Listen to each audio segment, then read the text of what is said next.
Hey guys, Kev here, and I wanted to talk about the Orion Knives Cetus. So this knife is available right now on Orion Knives website. I'm going to pull it up here so I have the right one for you. I also picked up some pouches. They are very, very cool. So they loaned this one out to me so that I could check it out. Really appreciate that. David over there is a good dude. And they have these pouches that I've been using for maybe 2 years now. Orion Knives pouch, and it holds 4 knives in pouches. 1, 2, 3, 4. It comes with this cloth. And you can put more knives in there if you roll them up in here or do whatever you want. But the cool thing is these fit into a small flat rate priority box from USPS. He made sure they fit in there. So these are great if you're loaning knives out, borrowing knives, shipping knives to and fro, or if you're traveling and want to put them in here. They just have a lot of options. I've used them a lot for loaning knives out. So I've had like 4 of these that have gone in rotation for a while. I don't know where a few of them are, and I just had one finally wear out. One of the inner pockets kind of like tore on the inside, and so I replaced that. I bought 3 more of them, and then he sent me this to check out. He loaned me this to check out, which is very cool. So I just want to mention the pouches because they're awesome. And dude, they're $10 right now. That pouch I showed you, $10. I mean, that's insane to me. Go check it out on orionknives.com. All right, so let's pull up the Cetus. They also have the Scorpio and the Solaris. That's their button lock models, a large and a small one. So if you're interested in those at all, I believe they're available as well. But the Cetus here starts at $65 in G10. So the way this knife is set up basically is this show side is aluminum. The lock side is steel. And then you have onlays. And it comes in green G10. So it's a black, obviously black frame. And then you have green G10 that is onlayed. And then you have a black blade like this.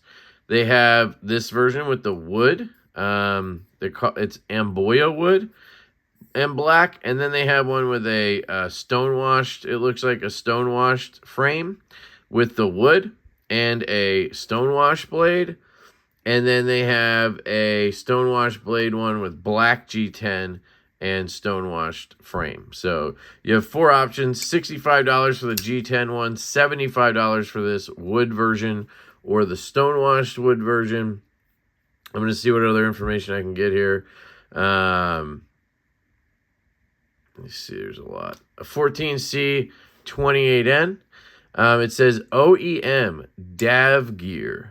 DAV Gear. I've never heard of that brand, so I have no idea what that is. Let me just confirm that the other ones say QSP, because I know that's who he was using. Chroma scales? No, that's not what I want. I just want the knife. Sorry. I'll get there. Hang on. Bear with me just a moment. Wood kit. Okay, here we go. So here's the knife. Started at $85. OEM QSP knife. So yeah.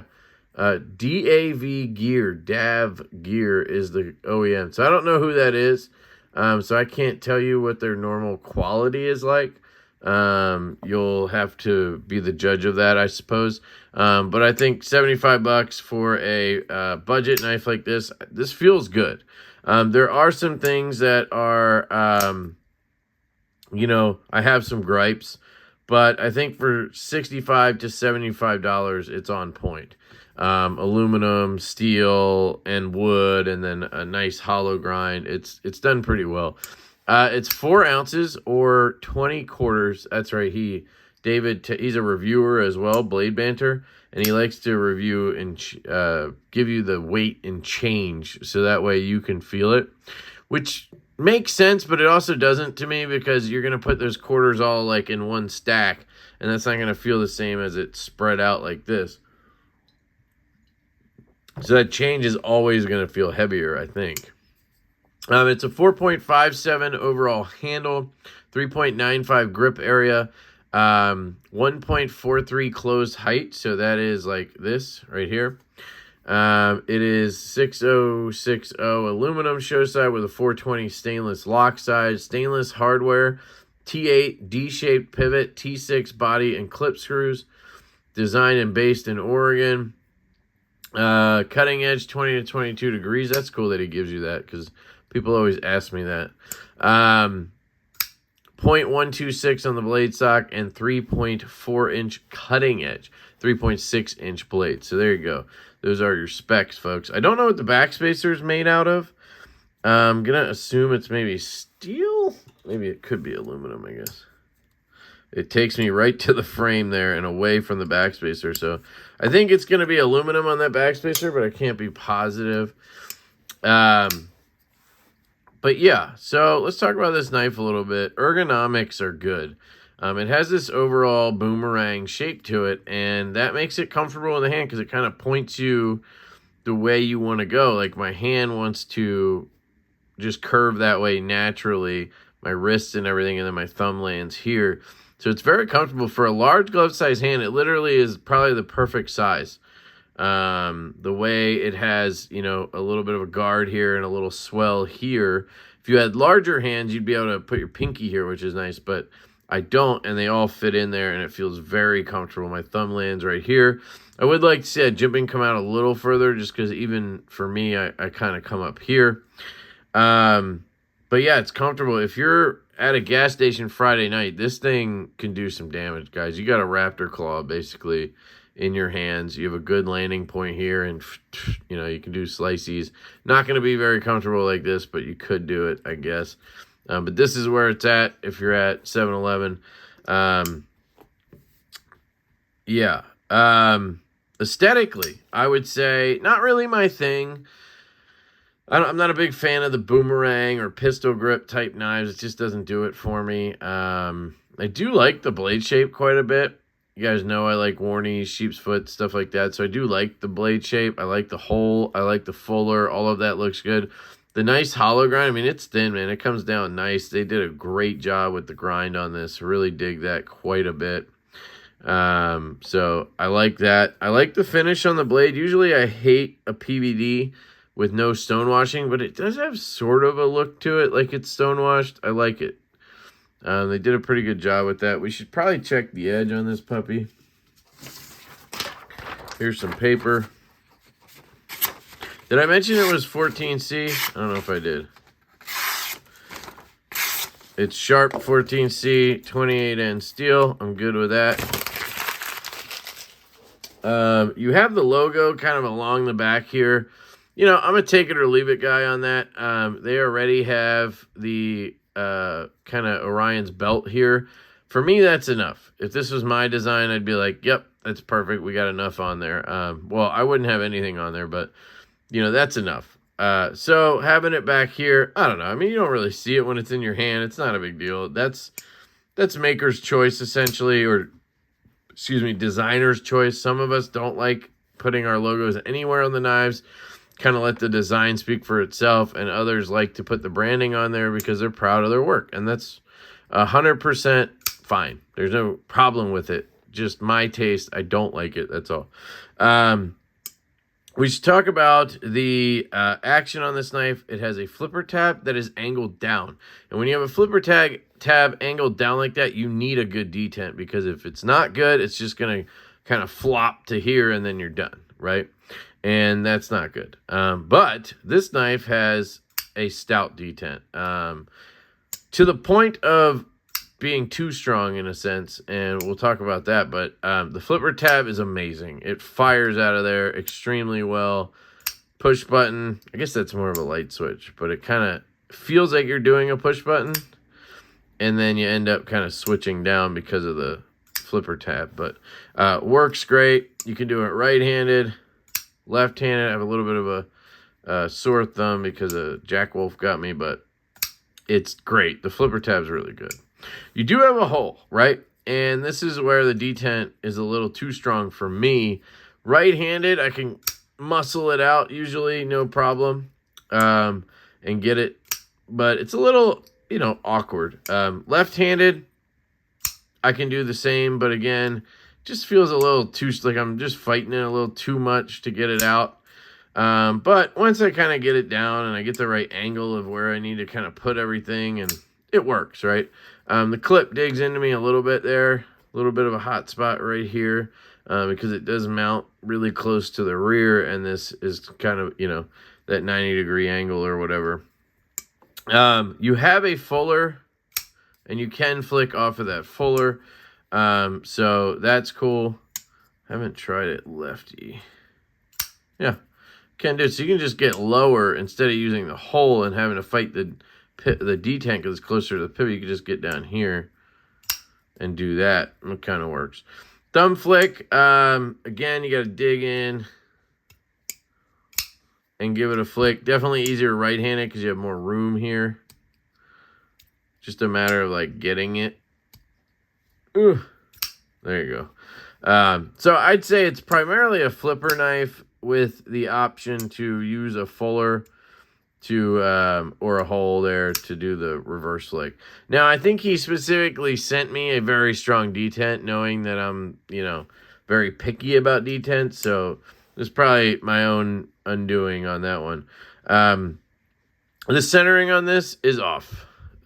So you'll see here, it is quite a bit off to this side right here. I had to tighten it a little bit, and I'll talk about that in a second, but I could probably loosen it and get it over a little bit, but then it would have play. So right now it has no play at all, no rock, nothing. Swings down really well, great action on it. It's just off center. So I you know, it's a budget knife. I'm fine with that. I mean, I have this pony stout here because it's off center slightly. Well, maybe no, it's not. Maybe it came back. I don't know. But, you know, $75 or whatever. It's not a big deal to me, really.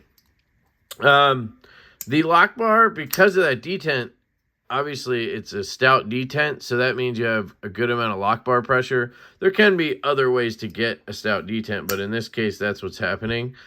And it's a little uncomfortable to disengage because of the strong tension. So I think if you got one that was just a little milder on the detent, which would be, I think, perfect. I think if the detent was a little softer, you'd still be good on the flip. And then you'd have less pressure to deal with on the disengage because you don't get a ton of access. So you'll see here, there's not a big cutback here. So you get that little bit of room, which works, but having the stiffer lock bar makes it a little uncomfortable for me to get in. I've gotten used to it, and it's fine. It's not like a huge deal. It's just a little bit stiff to me. And I would like to see a little bit more lock bar access there. But the fidget factor on it is actually quite fun. I enjoy it, and the ergos are good, so it's a fun experience to sit there and, you know, open and close it and mess around with it, which is nice. Sometimes you get like a sort of ting when you really flick it out. I get it mostly left-handed when I do this. I don't know if it comes through, but it sounds great. Acoustics are on point. There's no vibrations or anything. It's just...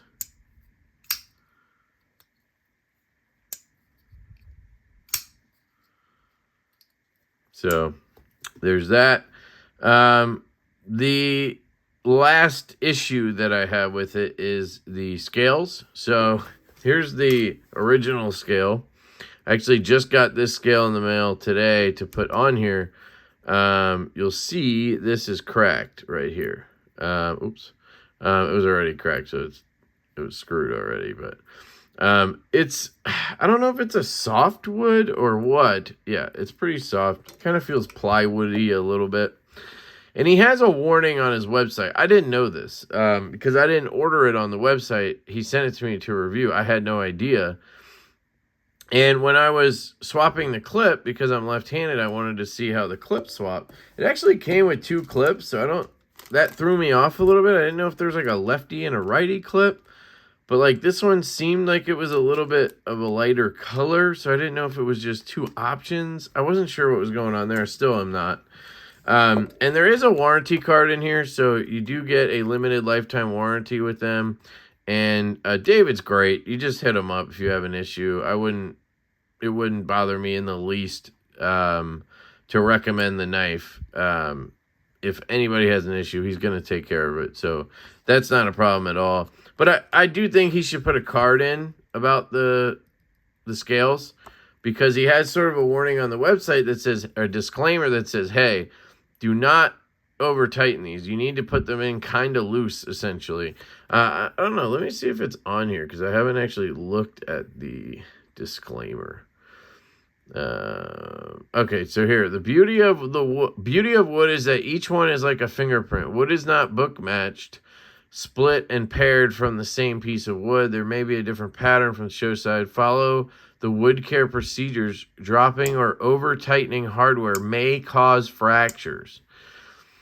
So that's not much of, I would bold that and put it somewhere more, so you can see it better, because I wouldn't even have read that probably if I bought it anyway. But anyway, what happened is it cracked when I flipped the clip, because I put it over here and I went to tighten it down. I took the clip, flipped it over, and then I was putting these in. And I didn't think right away. If you look at it, you'd go, oh shit, right? There's a slot behind where the clip goes.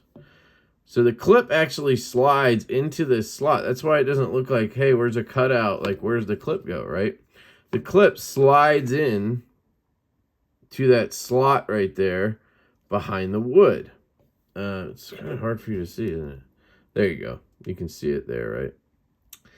And so when you put these screws in, you're tightening that down literally into emptiness. There's a gap there. So if you tighten this, it's pulling that wood into that gap the tighter you go. And I'm notorious for not over tightening, but I'm notorious for tightening to where it's tight, and it stops fighting me, right? And I don't think that's over tight. I think that's just full tightness. But in this case, I never got to that point. Like, it just kept feeling like normal, like I'm just screwing it down. And then all of a sudden I heard, and I was like, oh shit, and I stopped. And then I didn't see anything right away, so then I just did the bottom one, and I didn't hear anything else. And then I forget what happened, but I was looking at the clip, and then I came back, and I ran my finger over it or something, and I saw the crack. And then it, like, really cracked down the side there. And so you just need to be careful. Like, he sent me a new scale, and I put it on just now, and I had no issue. So if I can do it, anybody can do it.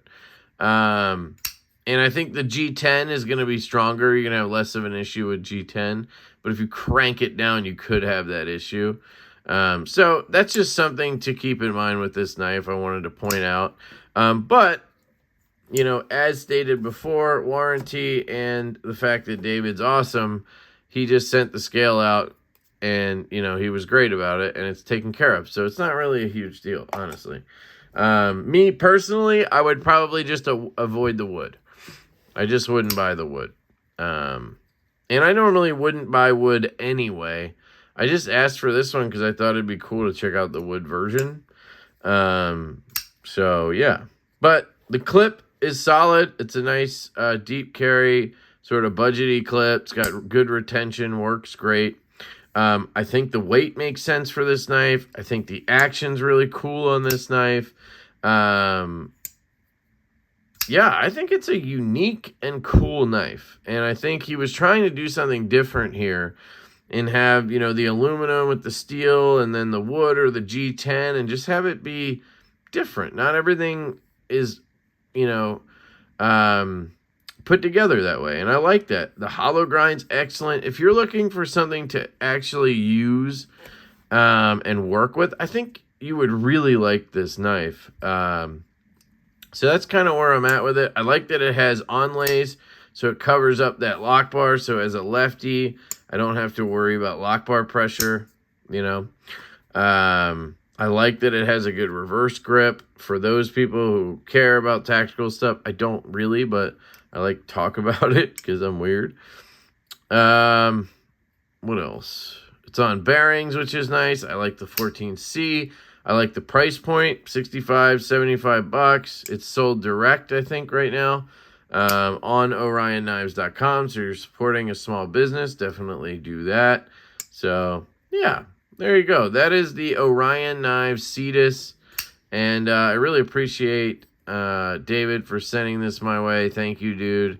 It is a pleasure to check out the knife, and I wish you all the best with it, and I hope it's doing really well. If you guys are interested, website is linked down below, and remember, he has those pouches for $10 freaking on there right now. So pick yourself up a Cetus, a Scorpio, Solaris, and then throw in a pouch when you're checking out for $10. And I think you'll thank me later for that pouch, because it's for $10, it's stupid good. They were originally like 20 or 25, and I was buying them then like they were candy. So $10 is insane. All right, I love you guys. Hope you have an absolutely fantastic day, and I will catch you later.